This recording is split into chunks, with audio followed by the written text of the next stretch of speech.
Hello viewers, আমরা যখন অনেক কষ্ট করি চ্যানেলের 1000 সাবস্ক্রাইবার আর 4000 ঘন্টা ওয়াচ টাইম পূর্ণ করি, তখন আমাদের সবার মনে একটি প্রশ্ন থাকে, মনিটাইজেশনের জন্য আবেদন করলে ইউটিউব কতদিনের মধ্যে ইমপ্রুভ করবে এবং রিভিউ প্রসেস ঠিক কতদিন সময় লাগবে।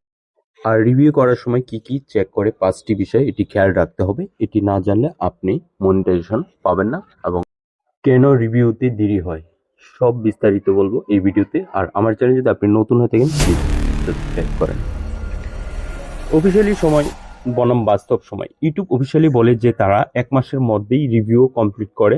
তবে বাস্তব অভিজ্ঞতা থেকে বলছি, যদি আপনার চ্যানেলে সবকিছু ঠিকঠাক থাকে এবং কোনো কপিরাইট বা গাইডলাইন ইস্যু না থাকে, কমিউনিটি গাইডলাইন, তবে 48 ঘন্টার মধ্যে অথবা 7 দিনের মধ্যেই আপনি কনফার্ম মেল পেয়ে যাবেন। রিভিউতে ইউটিউব আসলে কি চেক করে?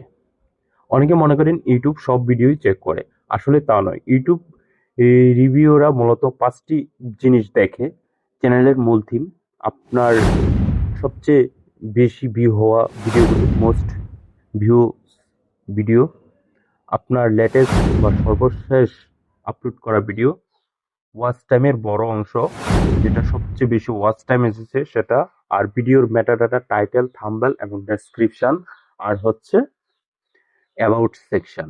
এই জিনিসগুলি মূলত ইউটিউব রিভিউরা চেক করে। কেন রিভিউ দেরি হয়? যদি আপনার চ্যানেলে রিউজ কন্টেন্ট থাকে, এর কোনো সম্ভাবনা থাকে, বা আপনি যদি থার্ড পার্টি কোনো ওয়েবসাইট থেকে ওয়াচ টাইম কিনে থাকেন, তবে ইউটিউব আপনার চ্যানেলের ম্যানুয়ালি অনেকবার চেক করে। এই কারণে রিভিউ প্রসেস 1 মাস বা তারও বেশি সময় ঝুলে থাকে।